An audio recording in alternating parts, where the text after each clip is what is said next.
Вот он на улице работал, папа испачкался. Сильно-сильно испачкался. Вот так надо, чтобы все чистенько было.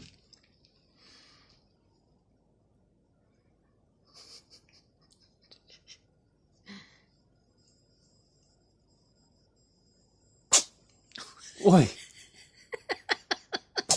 Ой, чих, длинный волос щекотит, да? Спасибо тебе, что помыла меня. Молодчиночка.